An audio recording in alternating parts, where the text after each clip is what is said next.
Labdien, Normons Ozoliņš. Es gribēju kaut ko ierunāt, nevis kaut ko, bet ļoti būtisku ierunāt sakarā ar Nātanu Morisa vakardienas sapulci. Viņš 3 dienas bija Latvijā, tātad vakar bija pēdējā diena, svētdiena, un es tā mazliet pacīnījos, varbūt teikt, neteikt, bet, man tā vēsts tā lēnām briest, ja, bet tad, kad viņi nobriest, tad ir jārunā. Tātad es skatījos ne tikai Nātanu, bet arī rīta sapulces, un vakardienas rītā runāja tur mācītāji un bīskapi, un tur viens mācītājs runāja par karu. Viņš teica, ka viss liecina, kad lietas paliek ļoti nopietnas, jā, arvien sāsinātāk tā situācija, un karš kaut kādā veidā viņš briest, viņš raisās pasaulē. Bet no otras puses atkal viņš stāstīja par atmodām, un tur viens tāds dedzīgs brālis, viņš teica, jā, var būt arī karš, bet atmoda var notikt arī karā, vai ne? Var notikt, jā, ierakumos, pagrabos, jā. Tad jau, redziet, vai Ukrainā ir atmoda, jā, gan nē, jā. Vai vajadzēja karu Ukrainā? Nevajadzēja īstenībā, ja draudz būtu rīkojusies pēc Dieva prāta, jā. Bet, es par to esmu jau daudz runājis, jā. Nebija tā, ka Dievs gribēja karu, jā. Karš izraisījās, tāpēc, ka draudze bija pretestīga. Viņa izdarīja pilnīgi pretēji tā, kā gribēja Dievs. Tas viss notiek tā, kā Jēzus teica, ja? Viņš stāstīja to līdzību par kāzām, ja? Kad ķēniņš nolēma sarīkot kāzas, bet tie nogāja katru savās darīšanās, viņi negribēja. Un citi tos kalpus apsmēja, kas aicināja kāzās, citus nokāva. Un tad tur ir tāds vārds, un ķēniņš palika dusmīgs, un viņš izsūtīja savu karaspēku. Redziet, Azuzas ielas atmoda, 1906. gads. Kāds tur teica, ka lielākā atmoda, ja, pasaules vēsturē, izņemot vasaras svētkus un apustuļu laiku, ja, lielākā atmoda. Un tātad 1906. gads, 1914. gads sākās Pirmais pasaules karš. Jā. Jēzus teica, kad viņš runāja par Jeruzālem, kad tu neesi atzinusi savu apžēlošanas laiku. Un tādēļ nāks ienaidnieks un cels ap tevi nocietinājums un tevi nopostīs līdz pamatiem. Un viņš pēc 35 gadiem, 70. gadā Romas imperators Tic izpostīja Jeruzālem. Un viss piepildījās. Kāpēc? Tāpēc, kad Jeruzālem nebija atzinusi Kristu, viņi nebija atzinusi to apžēlošanas laiku. Redziet, kāzu laiks ir tas apžēlošanas laiks. Un ja to neatzīst draudze, tad nāk karš. Un kaut kas līdzīgs ir tagad, par ko es daudz esmu runājis, 90. gados bija apžēlošanas laiks, bija kāzu laiks, kuru draudze noraidīja. Un viņi apsmēja visus tos, kas rīko kāzas. Un tagad mēs gaidām kara laiku, ja? Kāzu laiks ir beidzies. Bet redziet, Nātans Moris, tāda kalpotāja, viņi visu laiku atgādina par to kāzu laiku. Viņi mēģina to atjaunot draudzē, bet redziet, kā bīskaps Modrs, Ozoliņkēvičs, viņš teica, atņemiet vai atceliet Nātanam atpakaļ reisi, ja, lai viņš te visu laiku paliek. Un, ja viņš te visu laiku būs, mēs visu laiku gribam tādā atmosfērā būt. Un loģiski viņš jau jūt to, ka aizbrauks Nātans, tad aizbrauks arī visu atmosfēru, un viss atgriezīsies vecajā sliedēs, tajās reliģiskajās. Bet, redziet, jautājums ir vienmēr par to, kam ir jābūt, lai tas tā turpinātos.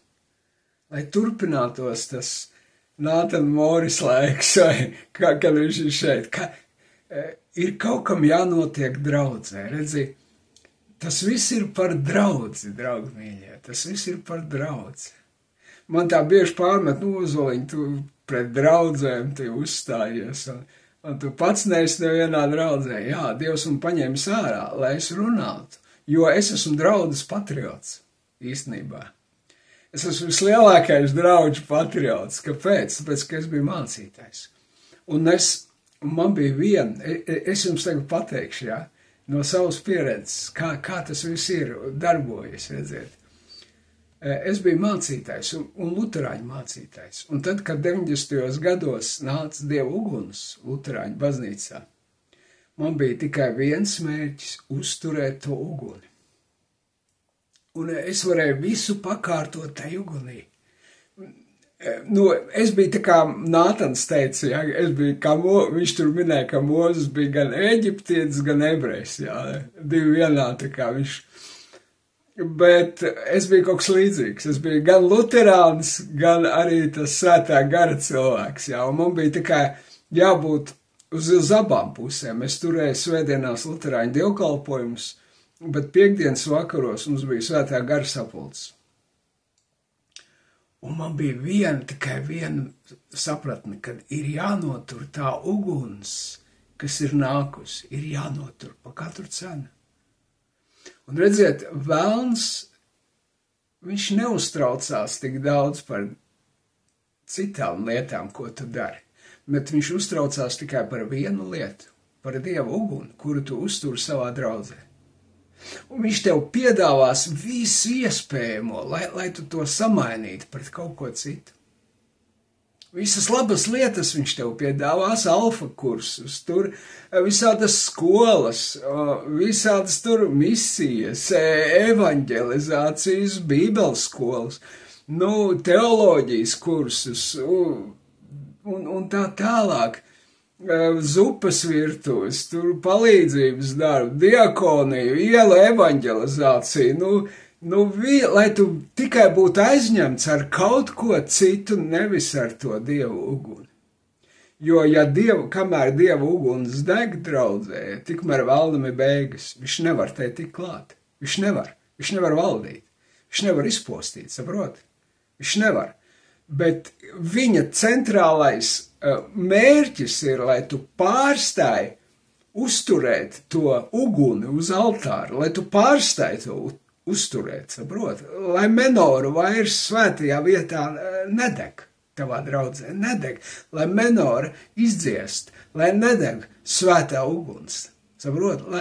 Viņam tas ir galvenais, tas ir pats galvenais, uz ko viņš tēmē. Un viņam ir vesels arsenāls, ko tev piedāvāt, ar kristīgām lietām.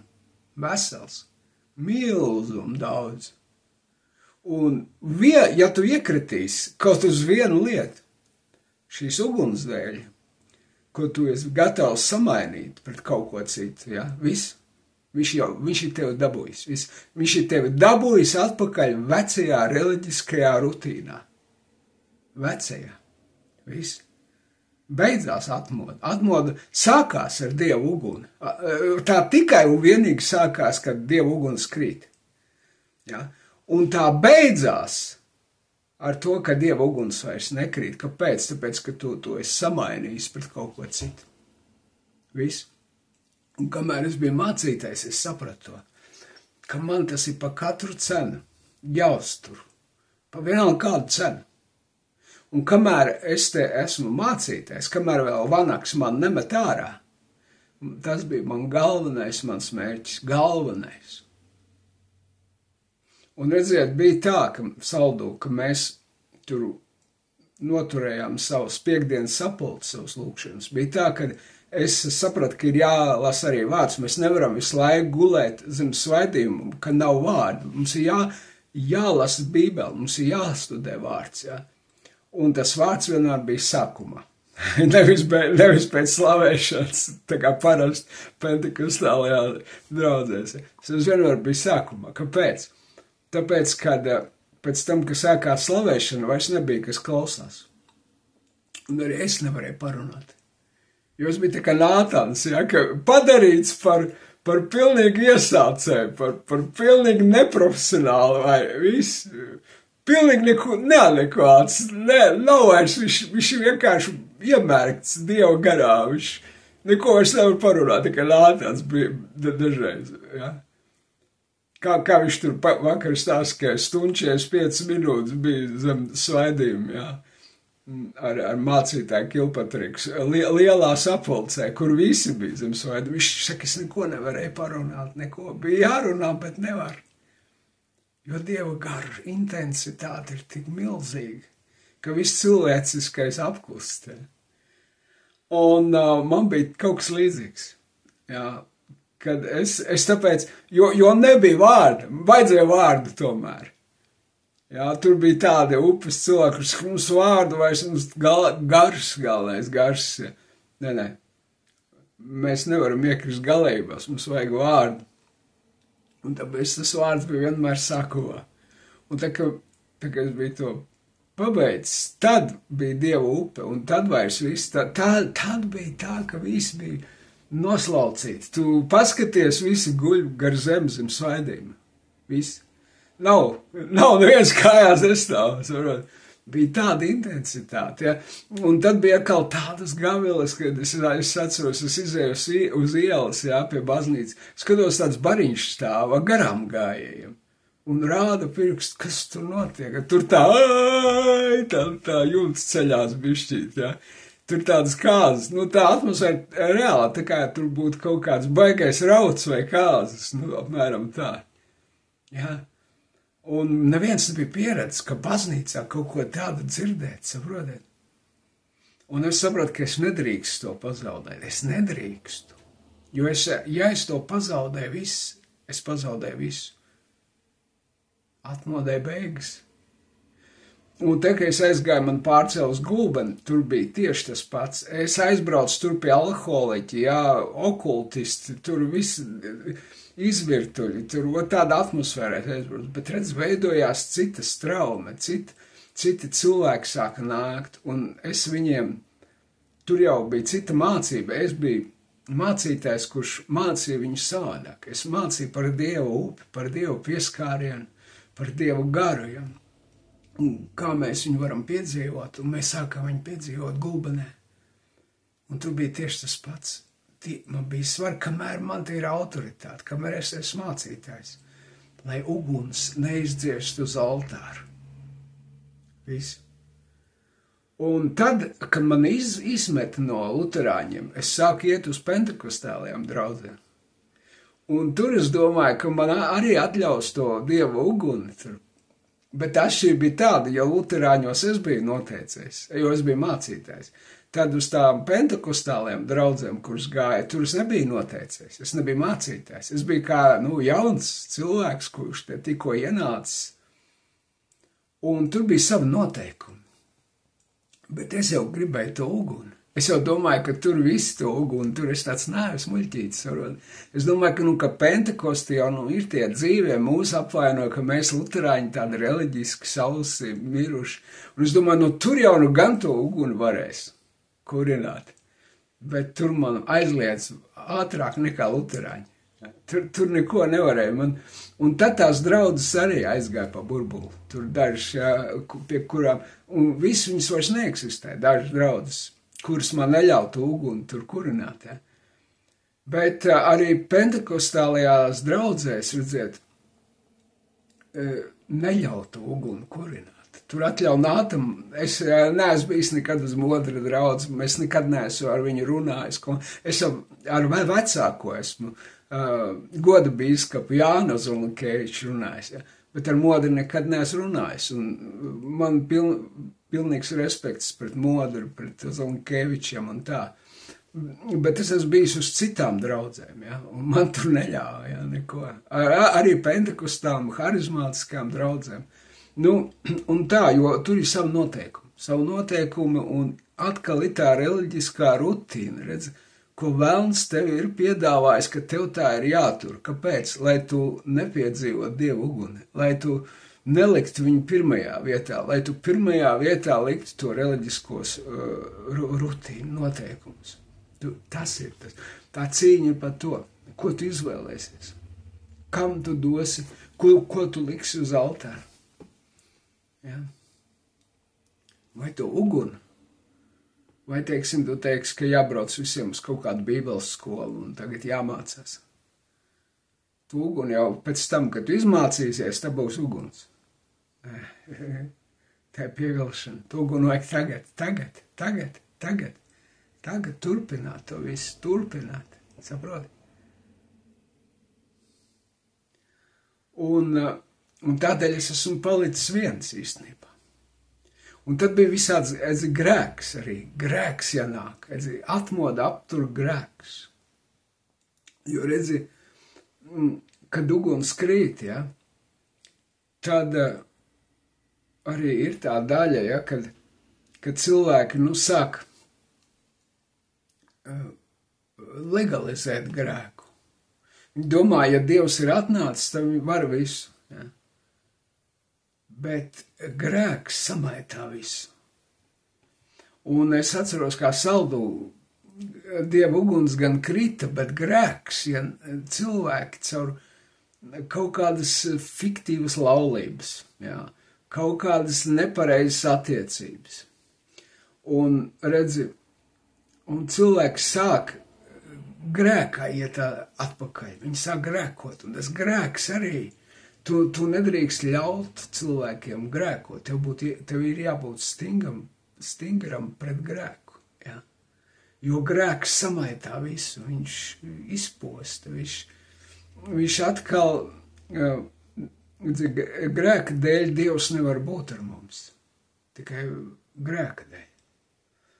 Un ja mācītāji, piemēram, kā upes draudzēs Latvijā, viņi pieļauj kaut kādas kompromisus, ja?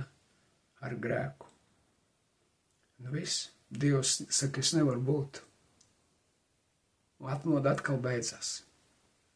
Tātad divas lietas ir, ka tu turpini savu reliģisko rutīnu un ka tu pieļauj grēku savā draudzē vai savā dzīvē. Ja? Kā beidzās Leiklandes atmoda.